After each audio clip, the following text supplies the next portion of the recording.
Há um texto na Bíblia que diz que se hoje você ouvir a voz de Deus, não endureça seu coração. Então eu queria te convidar, você empresário, empresária, a pensar se você não está se auto-pressionando. Porque o final disso é um esgotamento. Isso, burnout. Um burnout, a gente já vai falar um pouquinho sobre esse tema, mas o impacto que isso traz sobre o negócio, sobre as famílias que estão envolvidas na empresa e, sobretudo, né, aquilo que é o nosso bem na terra mais precioso, é a nossa família. Né? Então, eu queria, de uma forma muito carinhosa, te provocar aí mesmo, colocar essa pimenta aí para você pensar hoje, talvez orar mesmo. Será que você não está se cobrando demais, se pressionando, celebrando menos?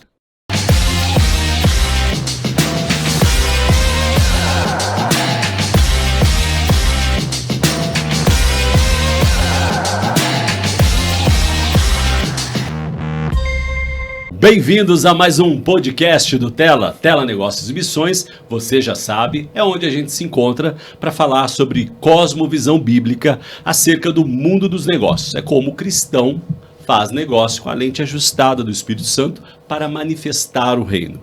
E hoje nós temos uma edição muito especial. Você que já nos acompanha sabe que a gente sempre traz um convidado para contar as histórias, né, da onde veio, como os negócios têm impactado o reino, como misturar fé e trabalho em negócios.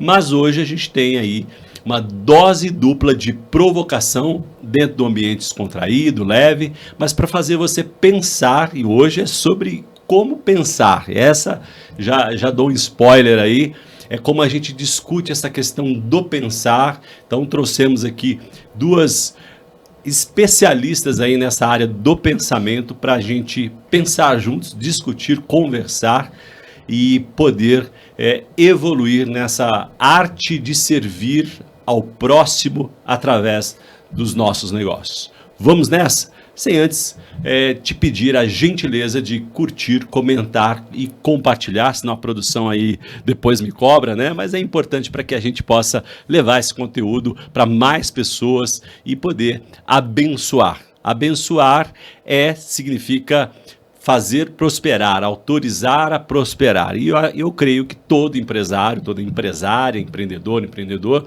o que mais quer é prosperar, porque está ligado à questão de recursos, né? Oportunidades, influência. Então, nós queremos, nosso desejo e oração aqui é que você possa pensar direitinho para poder prosperar no seu negócio. Vamos nessa? Certo, doutoras? Bom dia, bem-vindas. Bom dia, Eduardo. Bom dia. Que abertura, hein? Você tá bem. Muito obrigado, muito obrigado. Bom, deixa eu dar as devidas apresentações aqui, né? Então, como disse, normalmente a gente conta a história, né? A trajetória das empresárias, aí no caso de vocês, são duas empresárias, mas hoje nós vamos falar sobre um tema comum que é saúde emocional no ambiente dos negócios, do trabalho, tanto do empresário, né, do gestor, enfim, e também dos colaboradores, certo? Mas deixa eu fazer as devidas credenciais aí, começando aqui pela Andréia, doutoranda agora, né, Andréia? Sim. Doutoranda em psicologia formada em psicologia cognitiva, especialização em neurociência e também empresária, um bom blend aí que certamente vai ajudar a cuidar das pessoas, né, ou pelo menos aí da saúde emocional das pessoas no ambiente de trabalho. Esqueci alguma coisa acrescentada às credenciais? Resumidamente isso. Muito bom. Doutora Regina, né, espero que eu não esqueça, mas se eu esquecer, você acrescenta aí, né? Então, especialista também em psicologia cognitiva, neuropsicologia, né? Eu aprendi hoje um conceito bem interessante, né? Para você que está nos ouvindo aí, ó, já entregamos aí um ótimo conhecimento, né? A neurociência é uma ciência nova, incrível, provocativa, né? Esse conhecimento do cérebro, mas hoje eu aprendi que existe, entre a neurociência e a psicologia, existe a neuropsicologia, é isso mesmo? Isso, uma intersecção, né? Onde a gente trabalha e conhece o cérebro, né, voltado para a área psicológica, porque o cérebro tem muitas áreas, né, e o cérebro tem muitas funções, nós dependemos dele, mas é uma área específica. Cérebro é uma coisa fantástica, incrível, demais, né? Demais. Bom, ainda acrescentando aí, é fundadora da Brain. Nós vamos falar um pouquinho o que é a Brain, né? Como a Brain manifesta o reino aí, através do seu papel na sociedade, e também conselheira da Universidade da Família. É isso? Esqueci alguma coisa? Não, completo. E a avó? Sou avó do Luca, esposa do pastor Massal, mãe do pastor Tiago, aí vai. Aí tem mãe da Carol. Aí a lista é longa. Eu estou dizendo isso porque a gente, naturalmente, né, tem um contato com a doutora Regina, e ela, como toda avó, é uma avó coruja, né? De vez em quando a vejo ali nas redes sociais, ali, sempre com um bebezinho no colo. Agora é a função principal, agora é a avó. O resto é acessório, né? Isso. Esses credenciais que nós damos aqui fica sempre em segundo plano, mas de fato a família é sempre a coisa mais importante. Andréa, quer acrescentar alguma coisa aí? Também a referência aí da sua família? Bom... O meu filho fez 18 anos agora, né? Tô feliz da vida, ficou maior de idade, tá indo para a faculdade. Então, sou mãe de 2 adolescentes, né? O Eduardo, filho, e a Victoria, que tá com 16. Bom, deixa eu contar então uma história para vocês. Esse feriado, desse final de semana, eu passei por uma experiência chamada Legendários, né? Um movimento que está acontecendo aí na Igreja Brasileira. E o que importa aqui, para fazer uma conexão, para a gente começar a nossa conversa, é que o processo ali, não vou tentar não dar spoiler aqui, né, porque é importante o processo e preservar ali o que de fato acontece, mas tem uma subida da montanha, então tem um esforço físico durante 72 horas, há privação de algumas coisas, como por exemplo, alimento, né? Então você tem um esforço físico e tem uma questão também ali de reeducação, vou colocar assim, se é que eu posso colocar assim, alimentar. Mas o ponto aqui é que é interessante, ao voltar, eu fiquei refletindo, né? Como a gente se adapta rápido a uma situação extrema, né? De cansaço, de necessidades básicas mesmo, né? E eu posso dizer que no último dia, a sensação é de que eu estava bem, né? Bem de acordo com aquele contexto. E aí vem conclui-se ali o processo, e aí chego em casa com a família, né? Tomo um banho gostoso. Bem recebido. Bem recebido. Meu marido é legendário. Muito bom. Então você já sabe um pouco da história também. Muito bem recebido, naturalmente, mas uma coisa que tinha até a ver com essa conversa que nós estamos tendo aqui hoje, até por isso que eu estou começando, eu falei assim, uau, que incrível, uma mudança tão drástica em poucas horas, doutora Regina, Andréa, de como aquela condição extrema, para mim, eu estava muito feliz, porque eu estava comendo uma batata com a mão, uma coisa louca, e depois olhando aquela mesa farta e o cérebro fazendo aquele shift automaticamente. Então o ponto é esse, queria fazer essa introdução rápida, para dizer como o empresário, né, e a pergunta ia para as duas naturalmente, como o empresário precisa refletir sobre esse ponto de autoconhecimento, porque é muito comum, e sobretudo homem, como homem eu posso dizer isso com propriedade, a gente não vai em hospital, a gente, né, tem que ser forte, provedor, uma série de coisas que são justificáveis, mas a pergunta é onde está o ponto que eu preciso entender que quem, na verdade, decide ou define ou coloca o status de estar bem emocionalmente, não sou eu. Deu para entender a correlação aí? Quer começar, doutora Regina? Podemos falar. Eu acho que essa necessidade de autoconhecimento para qualquer pessoa, né? Porque muitas vezes o que trava você de ser a pessoa que você deseja ser, e acho que todo mundo tem isso, né? A pessoa está lá querendo ser o melhor empresário, querendo ser o melhor marido, querendo ser o melhor filho, não sei. Cada um tem a sua meta. E às vezes o que te trava é a parte emocional. Que eu digo que entre o que você é aqui fora e o que você deseja ser, existe todo um emocional emocional que nós não sabemos lidar e que muitas vezes nos bloqueia de alcançar até uma performance de ser o nosso melhor, vamos chamar de best self, Sim. que em português fica meu melhor eu. E tem a minha melhor versão, isso, né? A minha melhor, comum, é a minha melhor versão. Então, isso nos ajuda muito. E, às vezes, você fica travado anos e anos. Lógico, tem multifatores. Tem a parte espiritual, às vezes a falta de perdão, uma série de coisas, mas muito porque você também não se conhece e não sabe aonde entrar para tirar aqueles obstáculos que te bloqueiam e ir em frente. Às vezes, medos, inseguranças. Então, o autoconhecimento, a autoconsciência vem trazer isso para a pessoa. Muito bom, mas eu vou ainda insistir com você essa questão do entender o que é estar bem, né? Porque o contraponto aqui, né? O estar bem Sim. é relativo? Não é. Certo? Dentro de um contexto ali, eu estava bem por causa do comparativo. Mas no mundo dos negócios, nós somos empresários e o negócio tritura a gente, se a gente deixar. Né? E o ponto é esse, como saber que eu estou bem? Não é um olhar no espelho, não é, doutora Regina? Não é só uma autoanálise, uma reflexão, não é um final de semana que você pensa nos negócios, fala assim, puxa, está positivo a operação. O ponto é esse, como que eu chego a essa conclusão de que eu não estou bem emocional para cuidar de pessoas, no caso dos negócios? O nível de sofrimento, né? Então, como nós sabemos se estamos bem em relação ao nível de sofrimento que nós estamos sentindo, né? Isso seja você lá no lugar que você estava, seja você em casa, seja você na empresa. Então, é claro que no dia a dia tem coisas que nos decepcionam, a gente se frustra, né? A gente tem ali um certo nível de sofrimento referente àquilo, mas, né, assim, o sofrer não significa que nós estamos doentes mentalmente, né? Se ele ali é momentâneo e aí a gente consegue regulá-lo. Mas à medida que eu tenho um nível de sofrimento que ele é alto e constante, ele surge de alerta para que a gente, então, opa, peraí, né? O que está acontecendo comigo?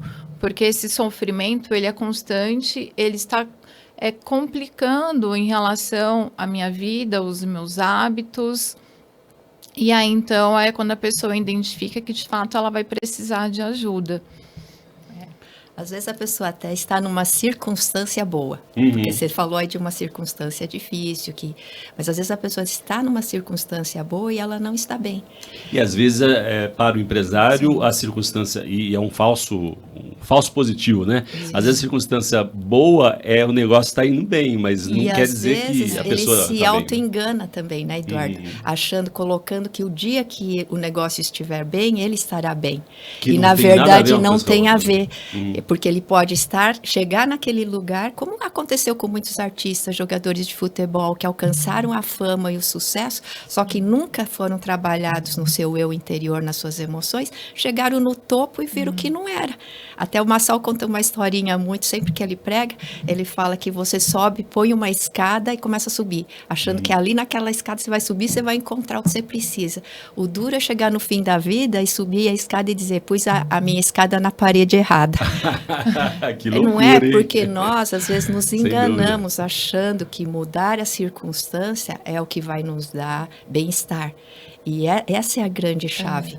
Você pode estar até numa circunstância difícil, para nós que somos cristãos, a gente até canta, não olhe circunstâncias, Sim. olhe o seu amor, né? E acho que é uma música antiga, não sei se é da época da turma que está assistindo, mas fala disso, de que não são as circunstâncias que me determinam, Sim. mas o que me determina é aquilo que está dentro de mim. E por isso a necessidade da gente voltar os olhos para dentro e não só para fora, para não se vitimizar e colocar toda a culpa desculpa na falta de dinheiro, porque minha empresa não está... Senão eu era para estar super infeliz, porque dinheiro não está sobrando na minha empresa, mas está sobrando o quê? Propósito, está sobrando objetivo, está sobrando missão de Deus. Às vezes vem o conflito, devo continuar, né? Mas quando Deus vai abrindo as portas e vai no último minuto do segundo tempo me trazendo a coisa, eu vejo, é para eu continuar.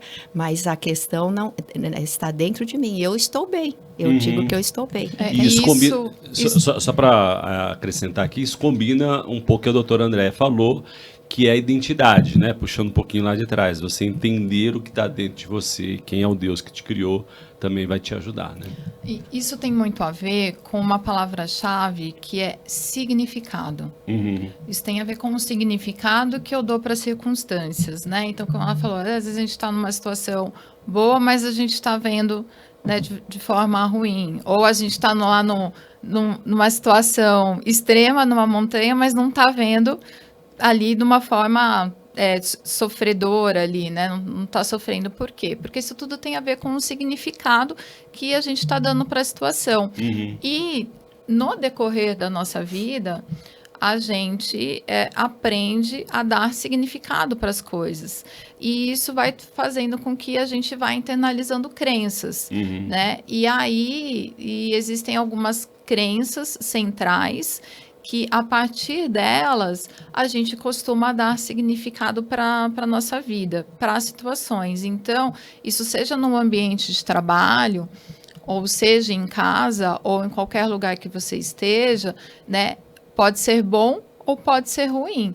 Depende do significado que você dá para aquela situação. E aí, a identidade, né? Ela também, essa crença central, vamos dizer assim, faz parte dessa identidade do qual a gente possui. E no ambiente de trabalho, né, principalmente, também, a pessoa, quando ela vai para o trabalho, ela vai a partir de uma crença central, né, que ela também já possui ali, que ela desenvolveu. Então, muitas, né, assim, situações não tem a ver com a condição do trabalho do qual a empresa coloca para ela, mas a partir do significado, a partir das crenças que ela já carrega, que ela está dando para aquele ambiente de trabalho. Então, tem muito a ver com o que a pessoa carrega, né? Muito mais do que com a situação, né? Em psicologia cognitiva a gente costuma dizer, né, que a situação é neutra, o que importa é o significado que você dá para ela. Muito bom. Então, posso contar uma historinha? Sim, claro, claro. Eu tenho uma pessoa que eu atendi muitos anos, e ele se tornou CEO de uma grande empresa lá nos Estados Unidos. E ele, desde jovem, ele tinha uma crença de que ele não era muito digno de chegar em certos lugares e de receber certas coisas. E para você ter ideia, a última experiência que a gente conversou, ele foi convidado para falar lá no MIT, para os alunos, aonde ele não foi aceito na juventude como aluno, e agora ele foi como CEO para ensinar os alunos. Ele é cristão? Não é cristão, mas ele naquele momento ele falou que teve aquela síndrome do impostor, né? Que a gente sempre conversa. O que eu estou fazendo aqui? Será? Mas aí trabalhou rapidamente, porque a gente já vem trabalhando muitos anos a mente, para você ver, ele está no topo da pirâmide.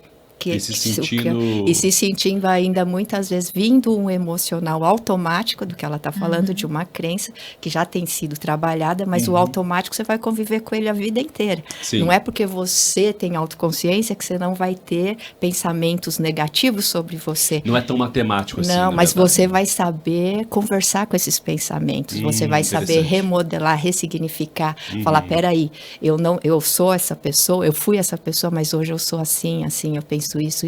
E o cérebro vai acatando e vai se adequando àquilo que você fala de novo para você mesmo, para o seu cérebro, porque as pessoas estão te vendo como um sucesso, mas você está se vendo como um impostor. Sim. Não devia estar aqui, eu não tenho o que falar para eles.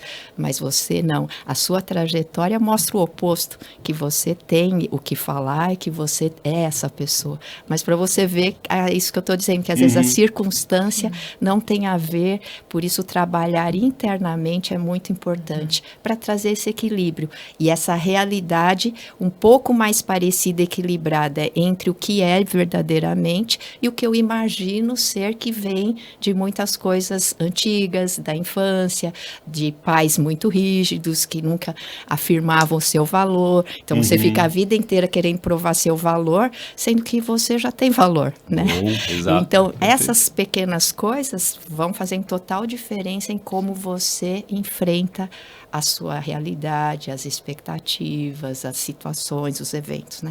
E quando a gente estava falando, né, da questão do nível de sofrimento que eu sinto, né, para poder identificar se eu estou saudável ou não, né, que tem tudo a ver com essa questão do significado, né? Então, a situação pode ser a mesma para duas pessoas, porém, o significado que ela dá para a situação pode trazer uma dor ou não, né? Ela conseguia ali encarar de forma mais saudável, né? Conforme o significado que ela está dando para a situação. Porque o sentimento, ele é uma reação química do nosso corpo referente àquilo que nós pensamos, né? Então, e quando eu penso algo, isso me traz um sentimento, e aí logo eu tenho um comportamento. Então, quando a gente está num nível de dor, né, onde eu tenho ali comportamentos ali de esquiva, de evitação, né, e outras coisas mais, e às vezes seja um sentimento também de ansiedade, né, ou depressão ali, o que a gente precisa é justamente ajustar esse significado. Porque, normalmente, assim, às vezes a gente tem significados um pouco distorcidos, né, da realidade, baseado nessas crenças que a gente carrega. Então, à medida que a gente ajusta o que a gente pensa, né, eu costumo falar que a gente tem que pensar sobre o que a gente pensa, para poder estar identificando essas crenças. Então, à medida que a gente identifica elas e vai enfraquecendo-as, né? E aí existem técnicas também na cognitiva para isso, para ajudar a enfraquecê-las. À medida que a gente vai enfraquecendo, a gente vai ajustando esse pensamento e a gente vai ajustando essa emoção, né? Para que a pessoa não viva ali num alto sofrimento, numa alta ansiedade, alta depressão. Eu vou fazer uma pausa dramática aqui, olhar para a nossa audiência, e você que está nos assistindo aí no YouTube, e você também que está nos ouvindo nas plataformas de streaming, talvez esteja pensando: como de forma prática eu consigo aplicar isso no meu negócio, né? Porque o nosso propósito aqui, né, imagino que a sugestão não seja, vá para um psicólogo, não é esse o caminho, não é esse o ponto da discussão, mas talvez aqui pensando como você, como que a gente pode aplicar de forma prática esta discussão? Capturei o seu pensamento? Então, se sim, a pergunta é, né, existem ferramentas aí que ajudam muito ou que são de fato suporte para dentro das empresas, dos negócios, a gente criar este ambiente de autoconhecimento. E aí eu faço um depoimento pessoal. Lá na companhia a gente fez um teste de perfil. E como foi rico, doutora Regina, em conhecer as pessoas como elas são, né? Como elas funcionam, como a mente delas funciona. E aí eu, como gestor, como o dono da empresa, eu comecei a entender o ser humano, né? E por que o ser humano não performava naquela direção, e aí mistura um pouco o assunto, né, de hard skill e soft skill, mas como o teste de perfil me ajudou a entender o ser humano antes para entender o profissional. Eu queria que vocês comentassem um pouquinho sobre esta ferramenta de teste de perfil para esse processo de forma objetiva e prática. No caso, não é um autoconhecimento, né? Embora muitas vezes o colaborador nem sabe que ele pensa daquele jeito, né? Mas quando se discute isso dentro do ambiente de trabalho, nós abrimos, né, uma estrada, enfim, um mar inteiro para que essa questão emocional de fato seja o palco ali, protagonista, né, para a evolução dos negócios. Queria que a doutora Regina começasse sobre essas ferramentas. Ferramentas tem várias, né? Mas eu creio que o importante é o processo. O processo que eu acredito que não é como se prega muitas vezes, que você vai um fim de semana e você vai mudar. Você Não vai sair... Você está dizendo sobre a questão imersiva, às vezes, tal. que se acredita que você vai lá, que é uma imersão emocional, e de repente você sai inteligente emocionalmente. Mas eu acredito que o mundo mudou muito, e o mundo hoje necessita de pessoas mais inteligentes emocionalmente. Mas por quê? Porque se a pessoa não for inteligente emocionalmente, ela vai se destruir, vai entrar num burnout, ela vai ter muita dificuldade de produtividade, que a gente está vendo aí na geração Z. Até um colega colocou esses dias um post dizendo que não contrata profissional da geração Z, porque não consegue ser produtivo. Então, nós precisamos, o mundo mudou e trouxe uma sobrecarga sobre todos, não é sobre só o geração Z, sobre todos nós. Acho que hoje você tem uma sobrecarga com tudo isso que a gente tem de tecnologia. O nível de exposição é 2, 3 vezes maior do que na década anterior. E né? você, por exemplo, você virou bancário, você virou agente de turismo, você virou, com Sim. todo o conforto que a tecnologia trouxe, aumentou muito a pressão e o excesso de estímulo na nossa mente. Então, a mente do funcionário está igual. E ele precisa ter uma mente organizada para o trabalho. E nós não sabemos organizar a mente. Então, nós precisamos ter, sim, o diagnóstico é importante? Você vai entender como ele está. Mas como ele está, não é como ele precisa ser e como ele quer ser. Ele precisa... Se ele continuar desse jeito, ele vai adoecer. É isso que nós estamos vendo, aumento do burnout, aumento de transtornos de ansiedade. O Brasil é o país número 1 em transtornos de ansiedade. Que título horrível. Nós né? temos esse título, né? Então, e talvez temos que, como cristãos, empresários, orar, e esse talvez seja o principal objetivo desse podcast, né? Isso. Levantar esta discussão, esta bandeira, porque não é admissível que nas nossas empresas, nas empresas que nós lideramos como intermediário, líderes de Cristo, né? Permitamos que isso aconteça. E ninguém quer isso, né? Mas por isso eu acredito num processo educativo, num despertar de que nós precisamos desenvolver um tipo de mente que consiga organizar esse excesso de estímulos. Então, eu trabalho com isso, né? Criei essa metodologia que ajuda as pessoas a parar de olhar só para fora e olhar um pouco para dentro e se organizar, ter uma inteligência emocional. Então, nós falávamos muito da inteligência do QI e hoje se fala do QE. Então, se não integrar essas duas, é o que a gente chama de hard skills e soft skills, a gente sabe que não vai ter um negócio bem produtivo e que permaneça, se sustente no século XXI.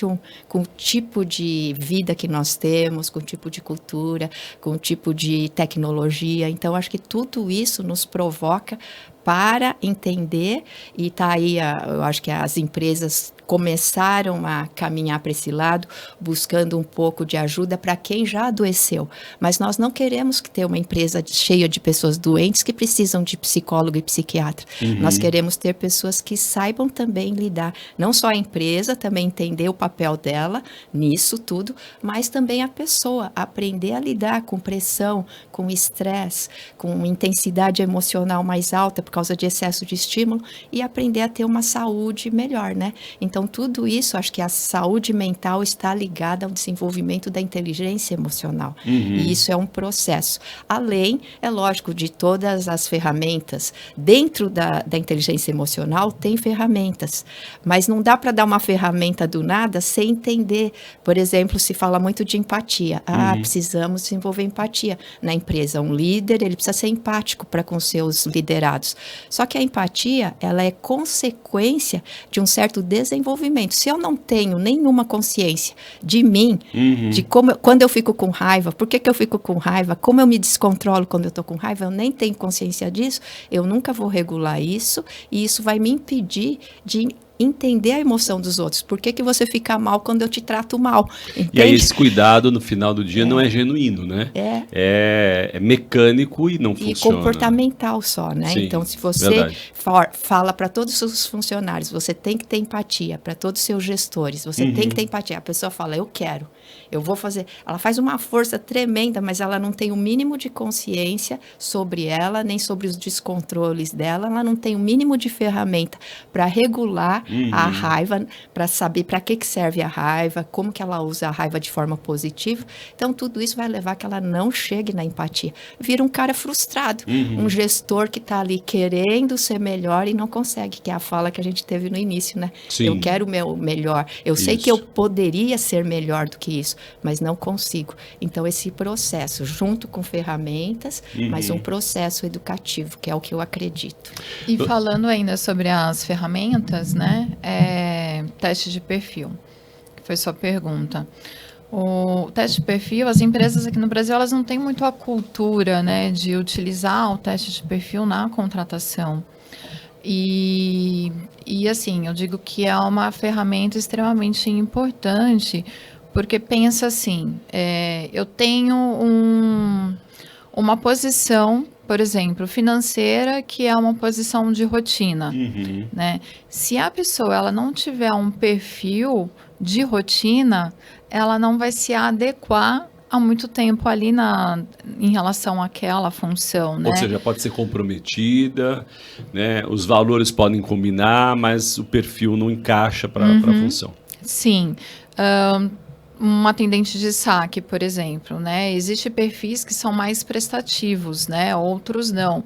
Então, para mim poder ter esse prazer de estar atendendo um cliente que tem problema, porque saque, se correu tudo bem com a venda do cliente, ele não vai fazer contato, né? Se o cliente fez contato é porque ele está com problema. Então, assim, o dia da pessoa é lidar com situações de problema. Então, como que ela encara, né, ter que a todo momento pegar um problema novo?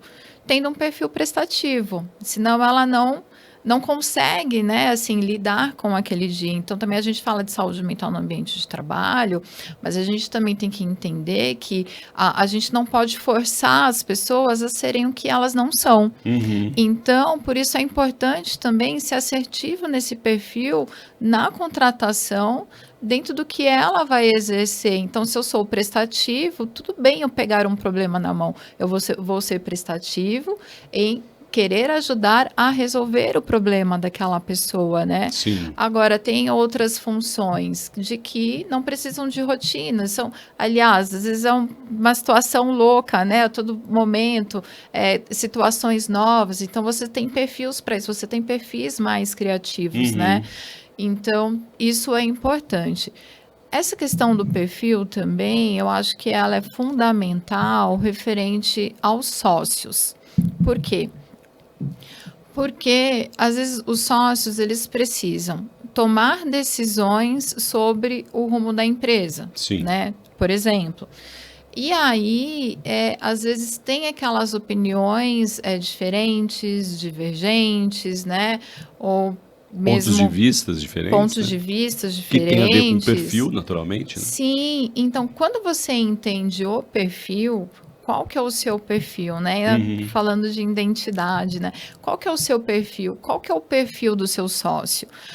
É importante entender porque ele não pensa igual a você e entender de que o seu sócio ter um perfil diferente não é jogar contra você, não é para tornar isso um peso, tornar isso difícil, né, nessa caminhada da empresa, mas é entender que é a possibilidade de um complementar o outro. Já que eu tenho um perfil inclinado a determinadas coisas, né, a pensar um perfil entusiasta, um perfil mais empreendedor, cheio de ideias, às vezes um outro perfil mais calculista, né? Complementar. Ele vai complementar. Então, essa ideia de que não é para brigar e divergir, né? Mas para entender, dentro do ponto de vista de cada um, o que se complementa, para um fazer o outro pensar, para poder, assim, unir os dois pontos de vista para tomar uma decisão mais assertiva, né? É muito interessante, mas eu trabalhei com gestão de conflitos numa empresa com 50 advogados. E você entende que depois que se sabe o perfil, pode até se saber o perfil, e eu entender que você é diferente de mim, o dia a dia e as decisões e exige que eu entenda certas coisas que vão além de eu saber só o meu perfil. Esse é um passo inicial importante, mas trabalhando na gestão de conflitos, com diretoria, com tudo isso, você vai entendendo que eles precisam passar por um processo de autoconhecimento, de consciência, que vai levá-los a ter uma regulação em cima de si mesmo. Porque cada perfil tem um lado bom e tem um lado ruim. Sim. E o que atrapalha não é o lado bom do perfil. O que atrapalha do perfil é o lado negativo. Sim. Então, eu sou muito passivo e engulo tudo. Mas depois, quando eu fico com raiva, eu peço demissão, entendeu? Então, tudo isso não contribui, às vezes, para o crescimento da equipe. Agora, o outro, não. Ele se explode, joga tudo em cima de todo mundo que está ali, mas depois ele está bem. No dia seguinte, vamos tomar um cafezinho e pronto. Só que os dois lados têm coisas negativas que eles precisam aprender a gerenciar melhor. E quando você gerencia melhor o que é negativo, a equipe começa, como um todo, a crescer e se desenvolver. Mas leva um tempo, é isso que eu te falo, leva um período. Pegando esse gancho aqui do leva um tempo, né? Nós estamos falando de forma indireta ou direta de cultura. Porque a construção da cultura é que vai... Interna. Até mais do que só a cultura É organizacional, né? Isso. É sobre isso, né? Essa cultura interna que a gente está propondo aqui, que se adicione além do que se faz ou como se faz, como se pensa o que se faz. Isso. Não é isso? Então, vou pegar esse gancho aqui e vou te fazer uma pergunta com relação... A doutora Regina citou uma metodologia que ela tem, você também tem uma metodologia para empresárias, né? Porque é um desafio... sobretudo, imagino que para a empresária o desafio é diferente e, na minha opinião sincera, maior do que para o empresário homem, né? Por conta dos papéis que a mulher adiciona. Como é que você entende, doutora Andréia, para essa questão da cultura da saúde emocional para a mulher? Empresária, no caso. A gente sempre volta dessa questão, né, do significado, das crenças, e isso é algo que não é muito difundido, né, em relação, e aqui falando do nosso peixe, né, Regina, a gente como psicólogas cognitivas, porque as pessoas, elas têm uma visão ainda muito senso comum do que é a psicologia no Brasil, né, e uma visão, assim, ainda muito de uma psicologia antiga, que às vezes muitos colocam como até prática ainda na clínica, só que quando a gente vai para fora, né, para os Estados Unidos, para outros lugares, né, isso só é história da psicologia, né, não é mais prática. Você está dizendo que ainda hoje o empresário e empresária acha que buscar esse tema é para quem está doente, incapacitado, é isso? Exatamente. Então, assim, e doente ainda com coisas, com técnicas que, não digo técnicas, mas com teorias que não são tão eficazes. Então, assim, a gente, né, tem aí uma missão a psicologia cognitiva, que de fato é uma linha que é ciência, né? Então, que eu estava falando do senso comum, que muitos não têm ideia disso. Eu acho que psicologia é tudo igual. Então, quando a gente tem hoje uma psicologia que de fato é ciência, psicologia cognitiva, ela tem a possibilidade de ajudar eficazmente. Vai ter que cortar essa, hein? Efetivamente. A gente fala de uma psicologia que tem a possibilidade de ajudar efetivamente as pessoas a terem uma saúde mental. Né? Então, aprendendo como sua mente funciona, para poder dar os significados assertivos, né? Dentro desse programa que você falou, né, que eu chamo de Ressignifique-se, vem justamente trazer, né, técnica da psicologia positiva, psicologia cognitiva e neurociência, trazendo um ressignificado ao contexto da vida daquela mulher, né? Então, como a gente já Mulher falou, empresária, né? mulher empresária, né, ressignificando essas crenças das quais ela carregou ali durante a vida e ajudando ela ali a entender os papéis dela e tratar os papéis que ela desempenha, né, que são muitos que todas nós mulheres temos, mas a mulher empresária, ela ainda assume uma responsabilidade não só da família dela, né, mas uma responsabilidade de uma empresa também, que tem várias famílias. Então, ela ainda tem algo a mais ali, ela tem outras famílias também ali para cuidar, né? E aí, então, eu levo ela essa questão de buscar entender melhor como que a mente funciona, se ressignificar e agir de forma mais assertiva em todos esses papéis que ela atua. E juntamente com esse benefício da flexibilidade de ser empresária, né? Ela tem 2 polos, ela tem mais responsabilidades, como também ela tem uma flexibilidade que outras não têm, né? Muitas vezes, pelo fato de ser empresária. Então, a gente vai ajustando essas questões. Doutora Regina, deixa eu voltar aqui para esse ponto da cultura, né? Da construção, da visão de longo prazo, né? A vida tem que ser uma visão de longo prazo, né? Mas por conta da pressão do dia a dia, da modernidade, a gente fica focado ali no final do mês, no resultado, no máximo um período de 2, 3 anos, enfim. Como essa questão da pressão do mundo dos negócios, né? Ou talvez melhorar a pergunta aqui, né? Como construir uma cultura de cuidados emocionais se existe uma cultura dominante e talvez necessária de pressão? Vou jogar essa bomba no seu colo aí.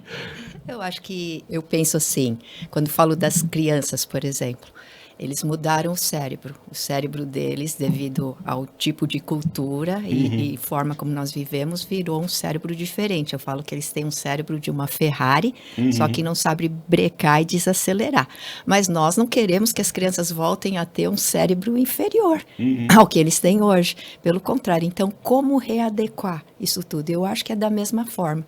A empresa tem a pressão, sempre vai ter. Eu, como empresária, tenho diversas pressões que tem a ver, às vezes, comigo mesma, mas muitas vezes tem a ver com as circunstâncias, né? Falta de dinheiro, falta de contrato, correr atrás. Você está dizendo que a pressão ela é necessária, não dá, mesmo com cuidado, não dá para tirar isso. Por isso que nós precisamos, aumentou a pressão, precisamos aumentar essa capacidade do ser humano e inteligência suficiente para lidar com essa pressão. E nós nunca tivemos essa educação socioemocional, não tivemos esse desenvolvimento desse QE, entende? Então, a pressão vem, por isso se fala tanto em resiliência hoje. O que é resiliência? A borracha é resiliente, ela recebe uma pancada e depois ela volta. E o vidro não é resiliente, o vidro levou uma pancada, quebra. E nós não queremos seres humanos que se quebrem por causa de pressão. Nós queremos seres humanos que desenvolvam uma certa resiliência.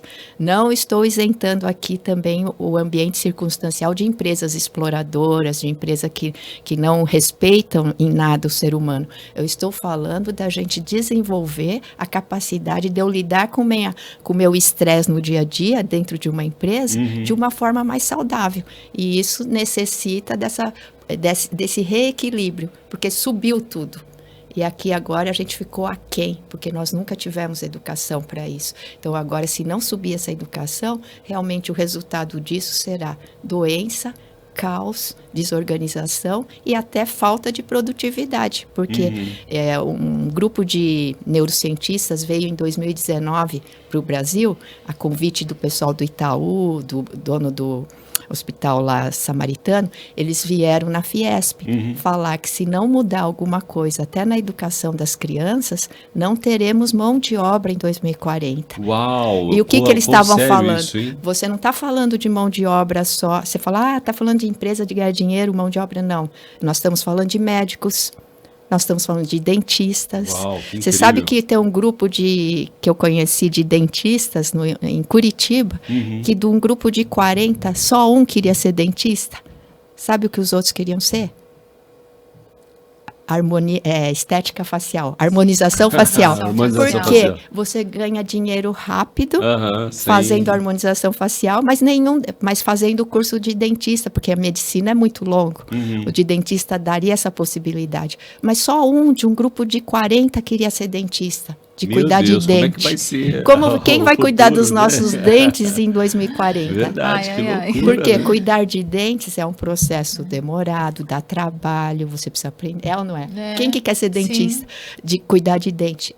Nós precisamos disso. Então, são as máquinas que vão cuidar dos dentes? Talvez. Não dá, né? Mas o que nós vamos fazer em 2040? Então, se não mudar a educação, se não mudar a forma como os empresários também olham, é um negócio, vai ter uma sobrevivência de X anos e depois não acha funcionário para trabalhar mais da forma como ele precisa. Então, ele precisa entender isso faz parte de um ecossistema enorme, não é só a empresa, é a escola, é a educação, é a saúde, é esse ecossistema do ser humano que está indo para baixo se a gente não fizer alguma coisa importante. E algo importante é o ser humano, a sustentabilidade do ser humano nesse século XXI, com essas mudanças que nós estamos vivendo. É ou não é? Sim. Então, essa mudança de cultura passa por mudar o meu interior, passa por mudar o ambiente, passa por mudar a cabeça e a cultura das empresas, assim como das escolas, né? Eu penso isso e visualizo algo muito difícil ali na frente, se nós não tomarmos providência hoje. E reforçando essa questão, né, da pressão, da importância, né, digo que não só é bom, mas como é extremamente importante, até também porque o nosso cérebro, ele poupa energia, né? Então, ele automatiza muitas coisas, né? Tanto que a gente fala, né, dos pensamentos automáticos. Então, e aí imagine, então se a gente não tiver pressão, o nosso cérebro, que ele é programado para poupar energia, o que viraria, né, a nossa vida, o que viraria o nosso cotidiano? Então, é importante, sim, que a gente tenha pressão, até para a gente poder, então, de fato, se movimentar e ele não se acomodar, porque se deixar, ele se acomoda, né? A gente não constrói bons hábitos só desejando e pensando positivo, né?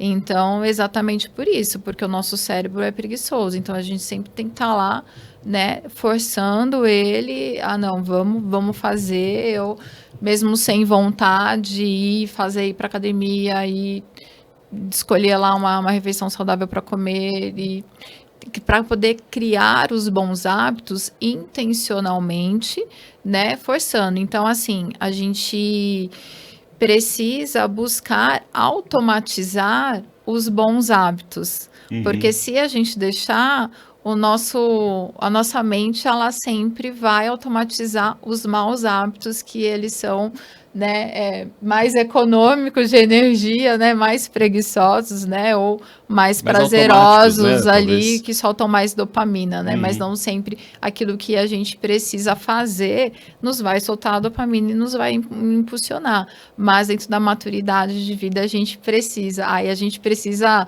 né, que eu digo, ser o nosso próprio coach, né, de ficar falando, não, vamos lá, vamos fazer, e nós mesmos, colocar pressão em nós mesmos, né, aí vem aquela questão também, né, do conceito da autoliderança, né, de que nós precisamos, e quão importante é nós termos uma cultura de nos autoliderarmos, né? Então, o que é nós colocarmos pressão em nós mesmos, né? Então, não precisa necessariamente o outro, mas a gente criar essa pressão em nós para que a gente alcance objetivos, alcance as nossas metas, adquira bons hábitos, senão não vai. Olha, ponto importante.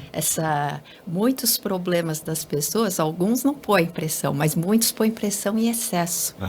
E muitos dos problemas do empresário, às vezes, ou dos funcionários, não é o outro, é o perfeccionismo dele. Ele coloca uma pressão tão grande que parece que ele nunca alcançou, ele nunca celebra aquilo que ele já conseguiu. Então, ele começa só a olhar o que está faltando, o que está faltando, o que está faltando. Esse é um ponto, essa é uma ferramenta, aqui uma dica. Boa, que eu trabalho muito importante as dicas, muito em em pessoas que têm uma pressão muito grande sobre si, e às vezes nem é o ambiente, é você que nunca está satisfeito com o seu resultado. E você não aprendeu a celebrar as coisas pequenas que você faz de bom para alcançar as grandes. Então, isso tudo, essa autoliderança, que pode ser positiva, mas essa pressão pode se tornar o grande problema do estresse. Um dos maiores do burnout, que eu, pela minha experiência, não é só a pressão do cotidiano, é a pressão que eu mesmo coloco sobre mim, sobre ser um melhor pai. Eu estou dedicando ao trabalho e a minha família está assim. Uma vez eu recebi um executivo de um banco aí, um alto executivo, e ele me falou com pânico, ele disse: doutora Regina, na hora que eu tenho pânico, eu tenho uns pensamentos muito doidos. Eu falei: o que você pensa? Ele disse: eu penso assim, será que a vida é isso? Será que a vida é eu trabalhar que nem um louco aos 32 anos, alcançar o cargo que eu alcancei e minha família, nem estou vendo meus filhos crescer, porque quando eu chego em casa meus filhos estão dormindo. Aí eu falei: então esse pânico não é seu inimigo, é um seu amigo. É um guarda-reio ali não de proteção. Tenha medo das suas emoções, porque às vezes elas vêm te dar um recado de que você está pondo a sua escada na parede errada. Sim. E que talvez você precisa mudar um pouquinho de parede. Então isso tudo faz com que a pessoa mesmo, ela mude. Às vezes toda aquela pressão vem disso. Entende? E não é o banco em si o culpado.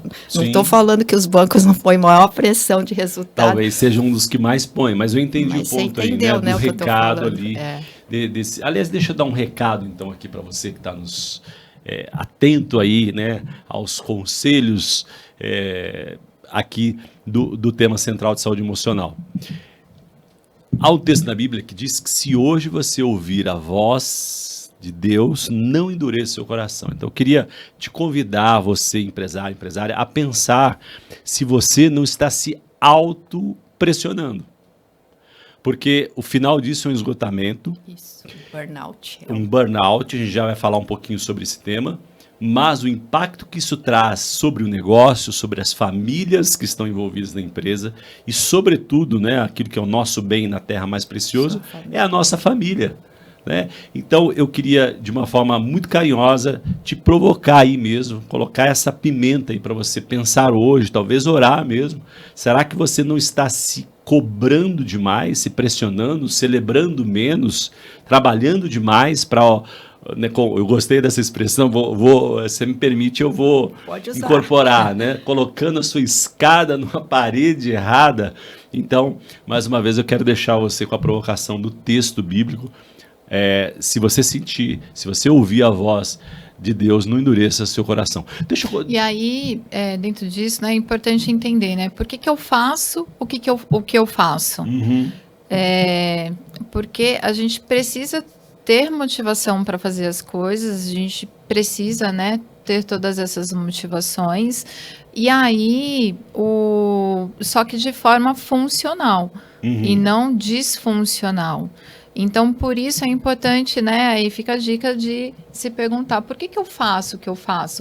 Porque às vezes eu faço em excesso, a gente volta para aquele assunto da crença. Porque às vezes eu estou esperando uma aprovação, porque eu acho que às vezes o meu valor está naquilo que eu fico fazendo para o outro, né? Então, buscando uma aprovação, ou se eu não fizer, não vão gostar de mim. Então, a gente às vezes tem muitas crenças ali que estão envolvidas, que aí levam num comportamento disfuncional e que vai gerar uma dor. Então, aquela coisa, preciso parar para pensar no que eu penso, né? Por que estou fazendo isso? Muito bem, vocês estão na zona de conforto de vocês, né? Falando ali tudo aquilo que vocês construíram na história, na trajetória de vocês, mas eu vou colocar uma pimenta na conversa aqui. Vocês me permitem, não? Pode, eu gosto de pimenta. Eu também gosto bastante de pimenta. Na culinária, né? Mas, falando aqui desse ambiente de cultura, né? Cultura, pressão, etc., existe, e eu estou dizendo isso com propriedade de ouvir de alguns empresários, né? Aqui dentro do ambiente do empresário cristão, é uma pergunta, né? Será que existe um pensamento falso ou compensatório de dizer, mas eu manifesto o reino, eu cuido das pessoas porque tenho uma oração, por semana, tem um culto de segunda-feira, tem sempre uma mensagem, um versículo pelos corredores. É isso que é manifestar, Regina, doutora Regina e doutor André, é isso que é manifestar o reino, é isso que é cuidar, é isso que é levar, né, aquilo que nós cremos para o ambiente de trabalho. Se resume nisso, né?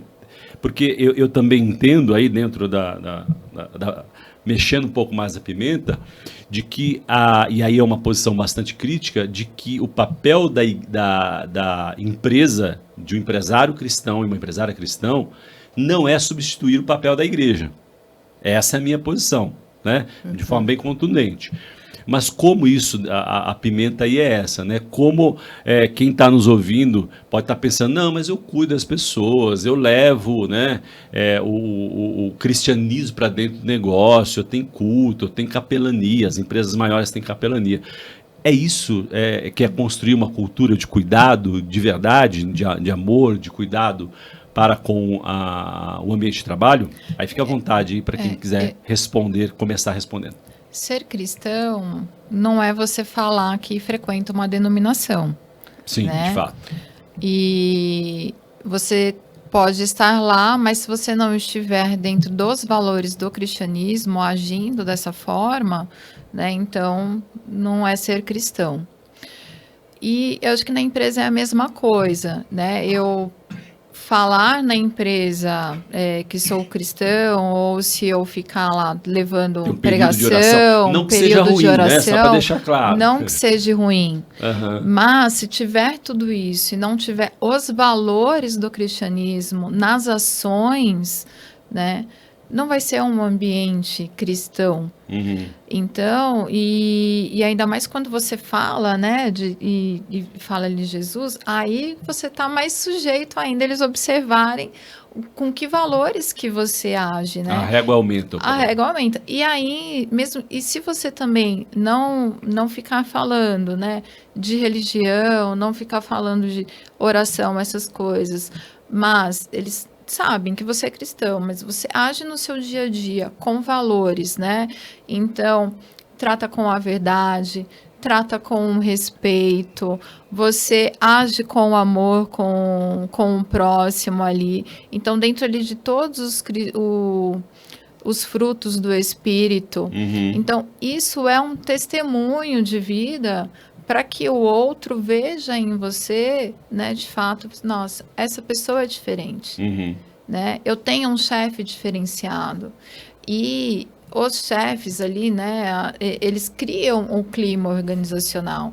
Então, se eu me posto com os valores que eu tenho do cristianismo, ajo dessa forma no ambiente de trabalho, né, e eu cuido das pessoas. Cuido das pessoas.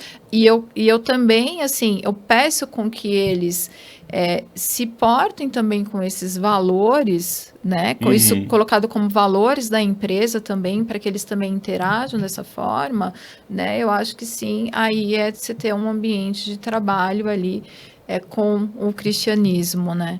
E aí, doutora Regina?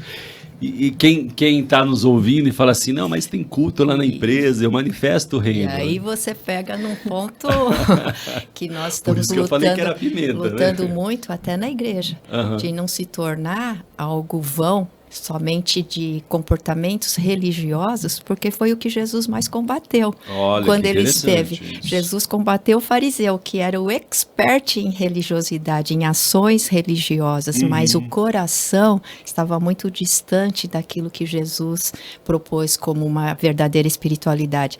Aí nós vamos cair realmente que não é só a culpa do empresário que coloca lá aquilo que ele acha que representa a espiritualidade, mas nós entendemos que ser cristão é muito mais que isso. E eu discordo um pouquinho dessa posição, porque eu sou igreja. Então, se eu estou na empresa, eu sou igreja lá. Só que eu não preciso manifestar a igreja da maneira da igreja instituição, que é fazer um culto e uma religião. Nesse ponto, né? Então, acho que a gente combina. Então, nós estamos na mesma coisa.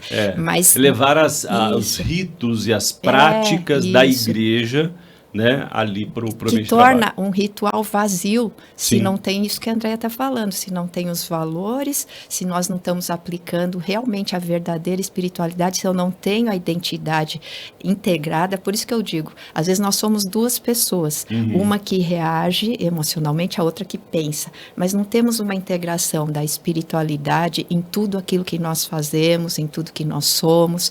Então essa integração é uma parte importante, porque às vezes as pessoas vão cobrar também, elas vão dizer, você fala que é cristão e mandou aquele lá embora, a esposa dele está doente e isso, aquilo, e às vezes você também está numa situação como empresário que você não tem como dar continuidade, porque ou termina para todo mundo, ou você tem que, às vezes, já passei por essa situação, e eu sou cristã, eu sou uma pessoa compassiva e me preocupo com as pessoas, mas a gente tem momentos que a gente tem decisões a tomar e que não quer dizer que nós não estamos sendo cristãos por isso. Mas a intenção, eu acho que o coração, sobre tudo que se deve guardar, guarda o teu coração, porque dele provém as fontes de vida. Quer dizer, eu estou trazendo vida através das minhas atitudes, ou eu estou trazendo só julgamento, religiosidade e ações vazias, né? Eu creio que o problema não pode ter um culto e ser altamente espiritual, pode ter uma reunião de oração e ser altamente espiritual se ela está integrada a uma vida que realmente é espiritual. O né? ponto não é jogar nesta caixa o resultado, né? Porque no final o negócio de Deus são pessoas, Isso. né? E você falando também, doutora Regina, me veio aqui um outro contraponto, né? Existem pessoas que, por manifestar demais o amor, não demitem, né? Tem uma questão ali de autoprotecionismo e isso compromete o resultado, negócio. porque às vezes uma pessoa que está estragando toda a equipe e você fica ali com dificuldade de tomar uma decisão, então isso compromete o resultado da equipe inteira e muitas vezes o resultado da sua empresa. Então eu, por exemplo, na minha empresa tenho uma missão que Deus me deu de ajudar a resgatar o livre-arbítrio, o poder de escolha, seja das crianças, dos adultos, de todos. Mas se eu também não levo a empresa de uma forma produtiva, eu não vou a lugar nenhum, porque daí eu vou acabar falindo, né? Vamos dizer assim, tudo termina.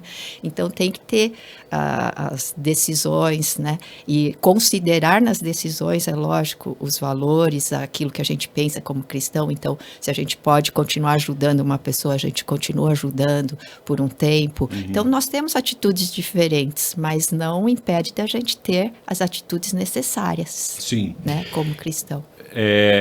Pensando na questão desse ambiente de mais esgotamento, porque às vezes, né, a pressão é externa. Vamos considerar aí, por exemplo, o país, né, negócios que estão atrelados ao dólar ou outras questões comerciais, né, ou um desafio de mercado muito grande. Isso causa um esgotamento, muitas vezes, no time, né, nas pessoas. Como, então, observar quais são os sinais que a gente pode antecipar e perceber que está havendo esgotamento ou de um colaborador ou mesmo de uma equipe? Eu acho que tem vários sintomas, né? Dentre eles, você percebe uma pessoa que tinha expressão, passa a não ter expressão, não se coloca, era extrovertida, ficou quieta demais, não fala. E tem também sintomas físicos, começa a apresentar diversas doenças de taquicardia, sintomas de ansiedade que a gente costuma ver no burnout, que a pessoa vai no cardiologista porque ela acha que ela está com problema do coração. Aí ela vai de novo no pronto-socorro porque ela teve um problema de pressão. Porque o estresse intenso, ele vai causar diversos sintomas que parecem um problema de coração, que parece um problema de pressão. Aí você vai no pronto-socorro, ele vai dizer, você não tem nada, toma esse calmantezinho. Aí você volta pior ainda. Porque não você tratou a causa, né? Não tratou a causa. Então, são diversos sintomas, desde físicos, relacionais, a pessoa não tem mais vontade de estar com pessoas, às vezes ela se isola, ela quer ficar sozinha, ela não quer estar em trabalhos de equipe. Então, são sintomas que você vai ver.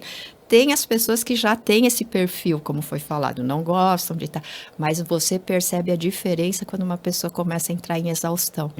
Ela era mais tranquila, de repente ela se estoura pelo mínimo, ela começa a ter explosões. Então, é um conjunto, você não pode por um sintoma, mas é um conjunto de sintomas que você vai vendo que a pessoa está chegando num nível de exaustão, né? A gente falou, né, que quando a gente sente, todo o corpo sente, né? Na neurociência fala muito do nervo vago, né? Que ele desce aqui do cérebro e ele tem ramificação para todos os órgãos do corpo. Então, as emoções, né? Que a emoção, como eu falei, também é uma reação química do nosso corpo daquilo que a gente pensou. Essas emoções, elas sendo sentidas, né, de forma intensa e constante, elas acabam que trazem sintomas físicos. Então, o trabalhador, quando ele começa a ir muito no médico, né, ter alguns afastamentos, né, ali o corpo, né, muitas vezes ele já está mostrando, né, de que existe algo errado com a pessoa. Então, a emoção dela já está comprometendo ela fisicamente, e aí tem que ser parado, tem que ser analisado. Se você tem vários casos numa empresa, e você tem que avaliar essa questão do ambiente tóxico, né, se você tem ali um líder tóxico com aquelas pessoas, e aí, então, precisa ser feita alguma ação ali dentro daquele ambiente, né? Ou com o líder, se for o caso. Então, a gente tem tanto essa questão de o ambiente que tem que ser visto, né? Ou se é algo ali, de fato, da pessoa, de algum significado que ela está dando ali, baseado em alguma crença dela que não tá encaixando ali com o ambiente. Então, no final do dia, o gestor, ou empresário, ou o gestor mais próximo, ele poderia também ter esse papel, né, de olhar, quase como psicólogo mesmo, talvez, né, entender essa questão humana, o olhar atento, né. Eu gostei disso que você falou, doutora Regina. A pessoa está mais triste. Uma coisa é estar triste um dia, a vida, né, não é só de festa. Mas se aquilo mudou um pouco o comportamento, talvez não seja performance, seja uma questão da família, né, e aí, de novo, a manifestação do reino, né. E aí, você sabe que os transtornos emocionais são os que mais inutilizam a pessoa. Porque se você está com uma dor, você toma um analgésico e a dor passa e você vai trabalhar. Agora, se você não sabe onde é essa dor e você não consegue encontrar solução nenhuma, então ela vai te inutilizando. E o transtorno de ansiedade é um dos que mais... Depressão e transtorno de ansiedade inutiliza o trabalhador. Ele não consegue se levantar. Então, o que ele fazia normalmente, ele não consegue fazer mais. O que era fácil para ele se torna super complicado, né?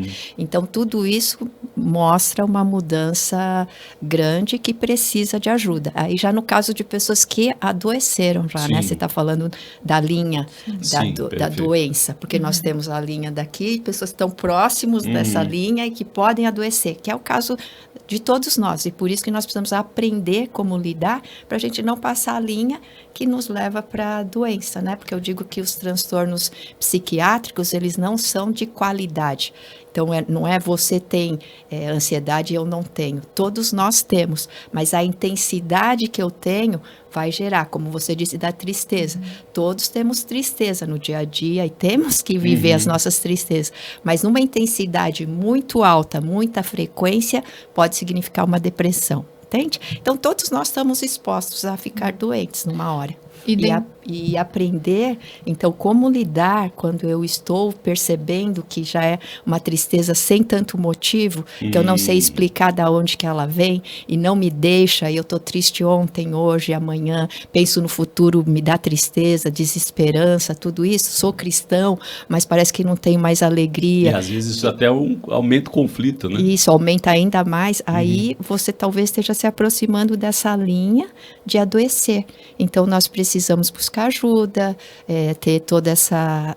E o empresário, né, você fez a pergunta do empresário, ele olhando para a equipe dele, ele pode perceber, eu já passei por isso, e eu quis pagar tratamento para uma pessoa, falei, vai para o médico, porque você já está passando da linha e tal, a gente já percebe e a gente pode contribuir. Eu já tive empresários cristãos que me procuraram, que me conhecem, indicando pagando para o funcionário estar comigo, porque eles sabiam que aquele funcionário estava doente emocionalmente e não estava conseguindo solução nos meios que ele estava buscando. Eles falaram, não, nós vamos pagar tratamento para você e esse funcionário veio fazer tratamento. Então, nós podemos ter, assim, algumas atitudes, né, que mostram a nossa preocupação. Esse funcionário é eternamente grato. Sim. Ele quer fazer um podcast comigo para dizer como que ele melhorou em 8 semanas.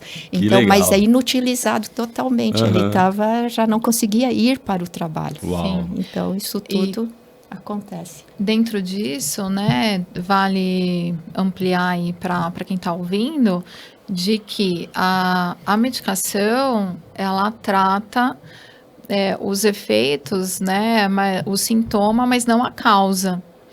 Então, se a pessoa, ela só, vou para o psiquiatra, vou tomar um ansiolítico, né, vou tomar medicamento para ansiedade, depressão ou o que for, e achar que é a vida dela, né, vai melhorar, e depois ela vai conseguir sanar isso, sem tratar a questão do pensamento, né, é um erro, ela não vai conseguir. Então, por exemplo, nesses casos, né, então, colaboradores foram encaminhados para psicoterapia.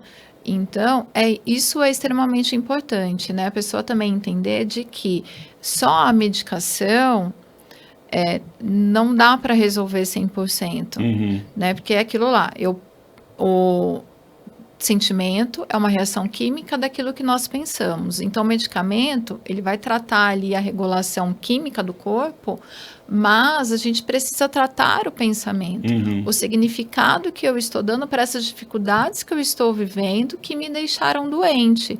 Então, à medida que aí sim, dentro de um processo de psicoterapia, eu consigo tratar esses significados, eu vou melhorando. E a importância de se ir para um profissional, né, qualificado, né, a gente, né, não é porque somos cognitivas, mas a importância de ir para um cognitivo, de fato, que, né, tem técnicas eficazes para ressignificar esses pensamentos, né, porque como ela falou, ele teve um bom resultado ali em 8 semanas, né, se não é um profissional que consegue ali, com uma técnica, com uma ciência eficaz, ajudar a pessoa a ressignificar aquelas dores dela, ela vai continuar ali ainda por um longo tempo, né? Enquanto não mudar o pensamento dela, ela não vai mudar a questão química e emocional do corpo dela.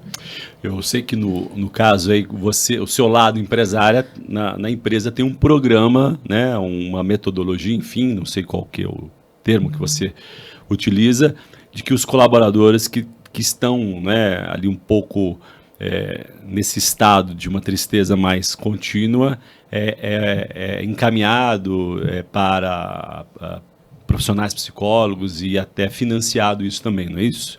Sim, acho que